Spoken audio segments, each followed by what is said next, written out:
Hi guys, James at RampantLionReviews again for you today with another beer review. For this one we are going to head to Norway once again, and we're going to revisit a brewery that were always one of my favourites when I was first starting to get into Norwegian and, you know, wider Scandinavian beer as well. And I'm really looking forward to this one actually, it's supposed to be pretty good. So for this review we are going to head to Drammen, to the southwest of Oslo once again, and we're trying another beer from Haandbryggeriet. So this one is the Inferno IPA, which is a triple IPA coming in at 10% ABV. More of a West Coast beer, this one apparently. And originally this was a collaboration with Brewdog, who are from Ellon in Aberdeenshire in Scotland, and Stone Brewing, who are originally from California, but this was brewed in collaboration with their team at Stone Berlin. So really looking forward to trying this one. This is another beer that appeared through Systembolaget at the start of October 2019 here in Sweden. So very curious to see how this one turns out. Three breweries that I've had good experiences with in the past, and as always I hope that you guys enjoy my take on this beer as well. A three-way collaboration, this one. So anyway, as is usual with my reviews then, I'll tell you a little bit about the breweries involved here before we taste the beer. If you want to get straight to the tasting, just fast forward. All the usual links are in the description below. That's the brewery websites, the link to my other reviews that I've done from Haandbryggeriet, from Brewdog and from Stone. No doubt I'll add more to all three of those at some point in the near future.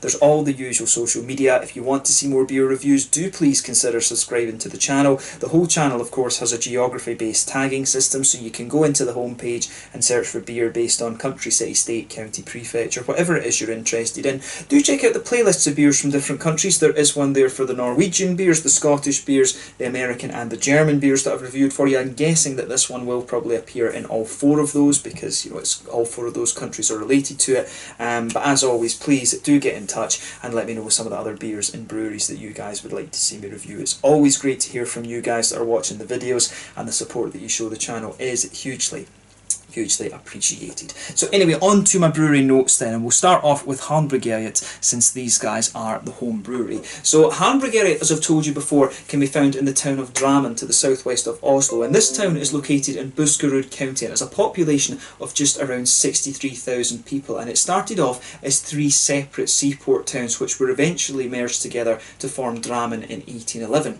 But the unique location of this town made it a big centre for timber and shipbuilding, so there was a big kind of export sort of activity went on there from what I understand. But this particular brewery was founded back in 2005 by Jens Mardel, Rune Eriksson, Arne Eide and Egil Hilde, and the original premises was an old textile factory which had been built back in 1874 in a housing estate which was actually not very far from the Aas Brewery, who are one of the big kind of macro producers in Norway. Now though they have another property in an old train yard. The brew kit that they have there was bought from England, and this has a 900 litre capacity batch, and in 2006 their production capacity was 40,000 litres, but by 2012 they'd expanded this to 350,000 litres by using a new 1800 litre brewing apparatus. But their beers are very widely available throughout Norway from what I understand. They've been exported quite widely as well. I saw these ones in Japan, in Australia. I'm sure I saw them actually when I was over in the States recently as well. But in 2016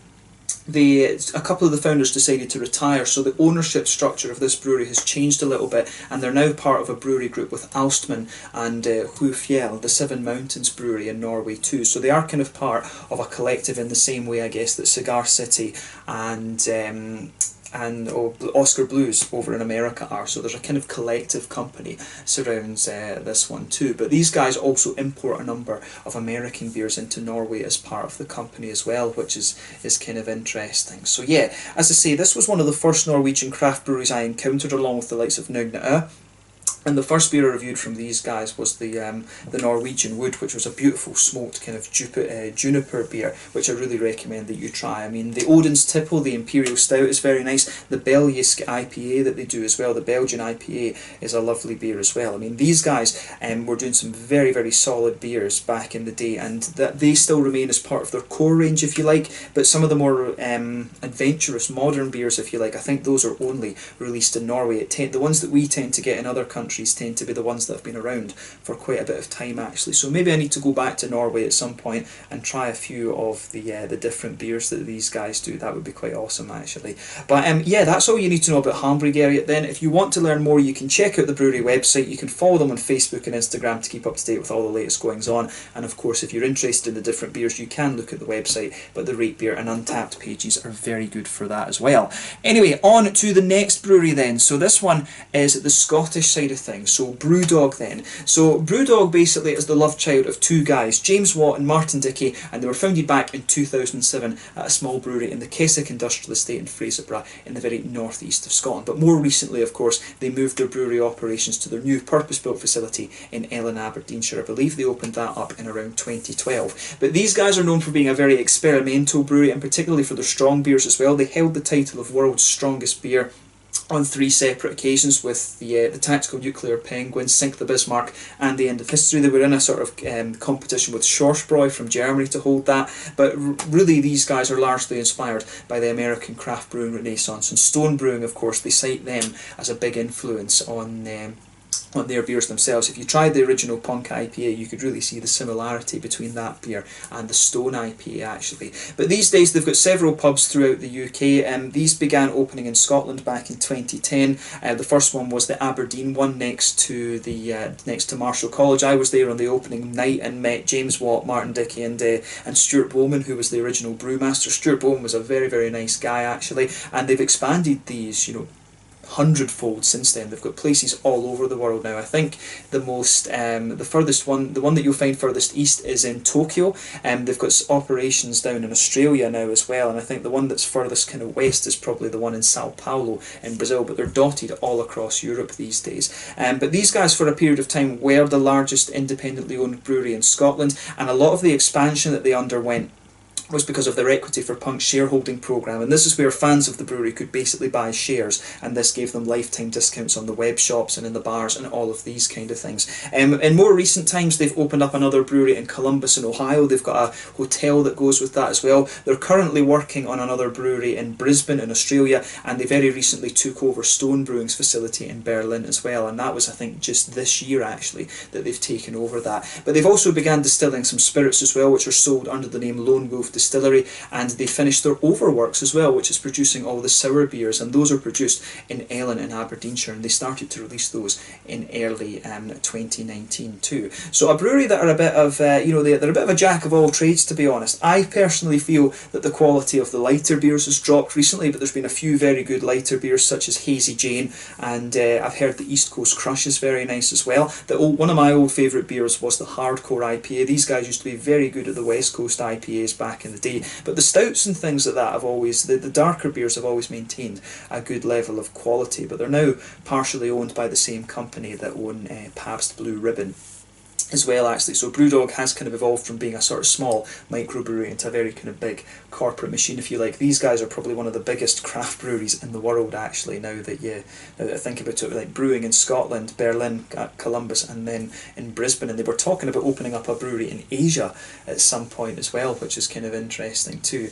But yeah, that's all you really need to know about Brewdog for the moment. One of the big things that these guys have done is got people drinking better beer, which is what they set out to do, but they're very kind of marketing and buzzwordy these days. But yeah, if you want to learn more about Brewdog, of course you can check out the brewery website in the description below. You can follow them on Facebook and Instagram, and of course you can check out the Rate Beer and Untappd pages to see all the different beers that they do. Mainly on their website, it's just the ones they are producing at any one time actually. So anyway, on to the last brewery in this collaboration then, Stone Brewing. So Stone Brewing were founded back in 1996 in San Marcos in California by Steve Wagner and Greg Koch, and the location, this original location that they had is now home to Port Brewing and the Lost Abbey Brewery. But in 2006 they moved to a new custom built facility in Escondito, which is home to their restaurant Stone Brewing World and Gardens, and they opened a second restaurant of the same name in the Point Loma district in San Diego as well. They've also got stores that they own in Oceanside, Pasadena and also South Park and Little Italy down in San Diego as well.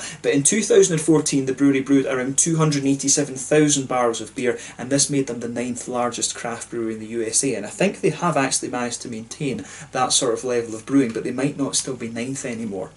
But the brewery announced plans for further expansion in the US and Germany in 2014, and they opened their Berlin facility in 2016, which was equipped with a 100 hectolitre brewery and can be found in Mariendorf. And this brewery was responsible for a period of time for all of Stone's European beer. They opened a restaurant which was called the Library Bar in the summer of 2016 to complement the brewery. That is still open, but from what I understand, you know, Brewdog have taken over the Stone Brewing facility in Berlin, and the main reason for this was that they felt it was Stone felt that it was a little bit too far away from the centre of Berlin, and they really needed the brewing volume to kind of go up and things like that. So they felt that for a company of their size, it was best if they sold their Berlin facility on, if you like. I'm not sure if Brewdog are still brewing some of the Stone Brewing beers for them and distributing them throughout Europe. I think that might be the case with a few things and stuff like that. But this facility has been taken over by Brewdog as of 2019.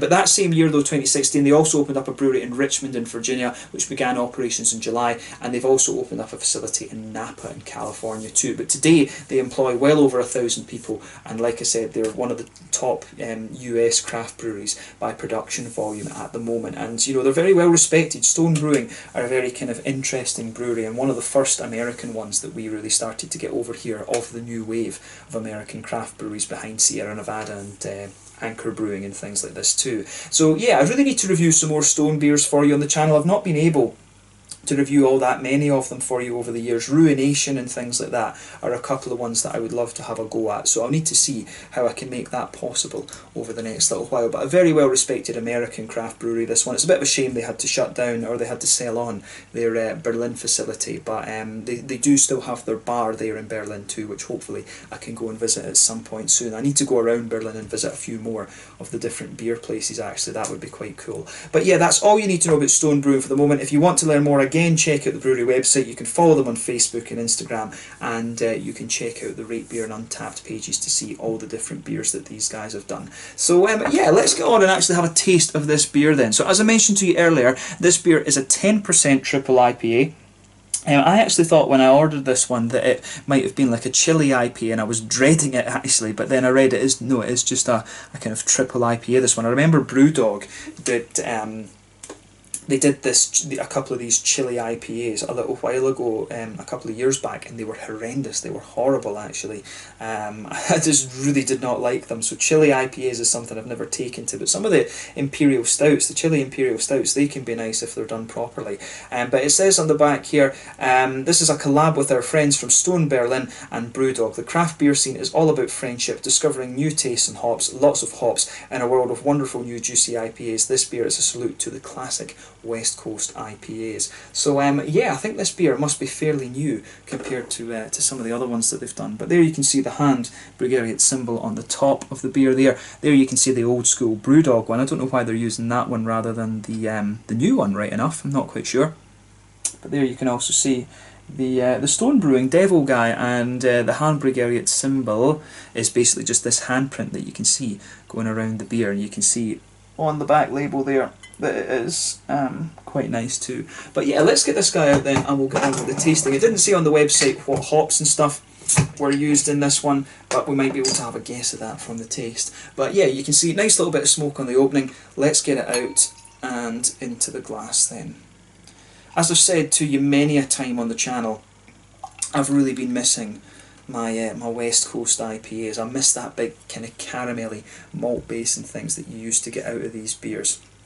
I wish that some of the breweries that are doing very well with the New England ones would go back and brew some of the West Coast IPAs, but this one looks absolutely lovely, and you can smell that lovely oily fruity quality off it and the big sweet malt base. As I say, these beers, the West Coast IPAs, are really kind of nostalgic for me. I've been missing these ones. But as you can see, this beer is poured a really kind of rich amber colour. I think it's fair to describe this beer as maybe a little bit of a blood orange. There's a sort of third finger of a frothy cream ivory coloured head on this one. One or two big bubbles sticking towards the side of the glass, a few little ones heading up towards the bottom of that head there. But you know, overall this beer looks pretty much as you would expect from a West Coast IPA. I'm not sure how well it's going to show up on the camera, but there is a good degree of transparency to this beer, and again, that's not surprising when you consider that it is a West Coast IPA rather than a New England. So yeah, it looks very nice. Nothing overly surprising about this beer when you consider what style it is. But let's have a closer look at that aroma then and just see how we get on with this one. That smells awesome. As I said to you earlier, I've really missed that big sort of caramelly, malty backbone that you get from these beers. So straight away with this one, you can smell that nice, slightly bready malt base to the beer, that lovely kind of sweet caramel. It's not even toasty, it is quite an oily, sweet caramel that you get out of this one. There's perhaps a little bit of biscuit in there as well. You know, pardon me, maybe there's a teeny little bit of a slightly woody undertone in there as well, something like that. And I can tell you straight away, this beer, I think this one's about 2 months old. It's not in its prime freshness, if you like, but it comes across very, very nicely in its aroma. So yeah, on the green side of the hops then, there's a good little bit of a floral aromaticity, a bit of pine resin in there as well, which is always nice. So yeah, nice big sort of green parts of the hops, nice big floral aromaticity and a bit of a juicy fruity quality in there as well. Yeah, the green side of the hops, that's another thing I miss about these beers, is the big sort of piney floral resinous qualities that you get out of these. They're absolutely lovely. On the fruity side of things, it's kind of what you'd expect. There's a nice little bit of a darker grapefruity note in there. Yeah, a little bit of passion fruit, something like that.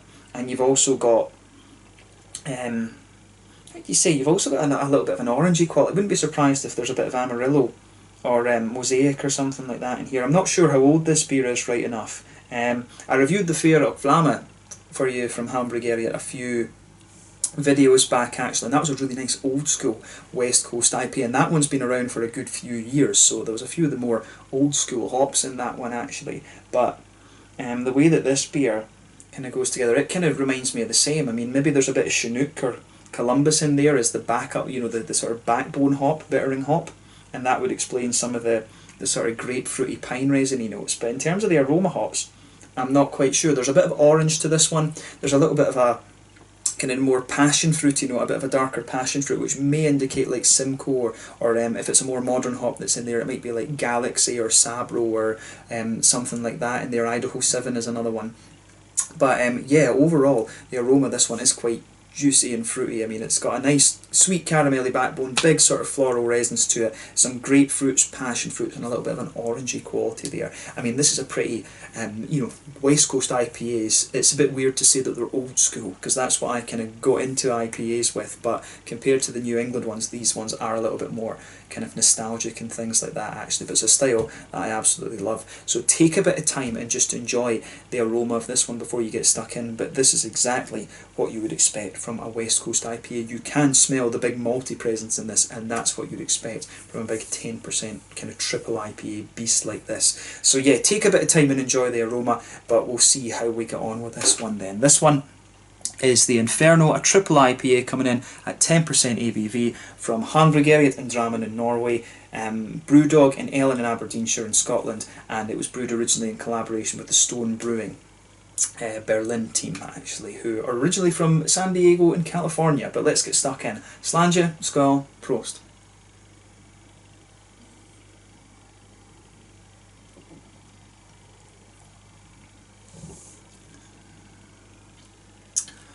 Oh yeah, that's nice. That's a good beer. Thumbs up straight away. This is one of the interesting things as well. When it comes to the New England IPAs, I have seen a few triple New England IPAs, and I have to admit, I always feel that when you go above around 8% with a New England IPA, the booziness, I think, it's difficult to cover up just with oats and wheat and things like that. You've really got to have a bit of a caramel in there, or a biscuit malt or something like that, just to cover the booziness.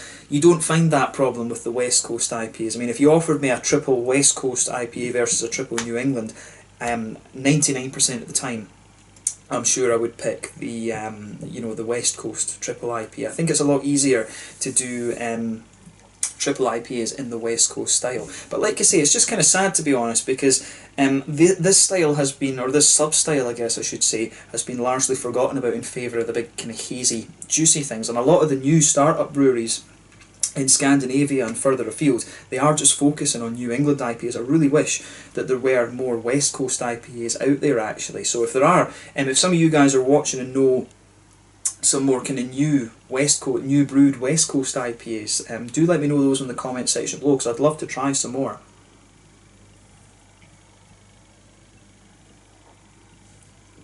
But that's a lovely beer, this. If you get the chance to try this and you're a fan of the West Coast IPAs like me, you will definitely enjoy this one.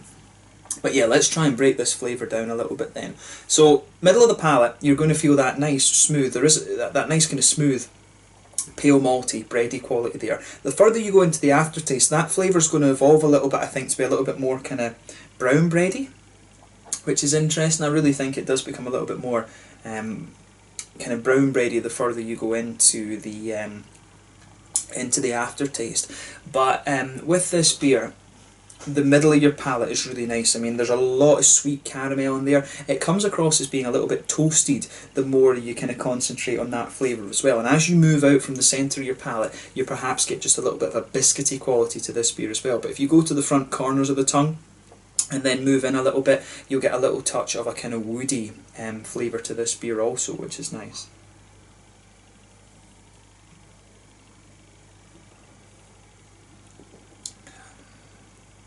But the woody notes, I should say, are quite subtle. It really is in the aftertaste that you'll start to pick that up. But the way the malt base comes out in this one, it's got a lovely smooth kind of backbone to it.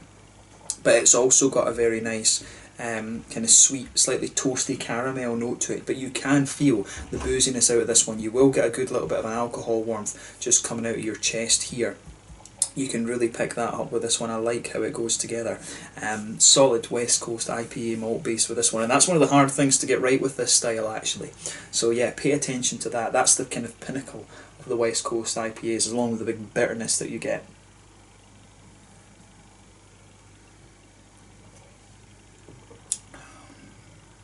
But yeah, hoppy side of things again, it really just has hit the spot for me. I'm falling in love with this beer. And part of it is just, as I say, because I've not had a West Coast IPA like this in quite a wee while. But yeah, hoppy side of things then. Back corners of the palate, there's a teeny little bit of earthiness there, but as soon as you come forward, it pretty much evolves and becomes this big, piney, resinous, floral aromatic beast, which is what you expect of this style. I wouldn't be surprised if it's Chinook that's in this one, to be honest, because the piney resins, while they're quite prominent, if you like, they're also quite... you know, they really are also quite smooth at the same time. It's got that nice smoothness to it, to be honest with you, and I really like how that goes together in this beer. It really is very nice. But then around the very front curve of the palate, it is just a little bit lighter and more grassy in my opinion. But behind the front curve of the palate, that's where you'll feel that little oily bubble where those juicy, fruity esters start to push their way out of the beer. And I would say though that the fruity quality in this beer is more oily rather than anything else.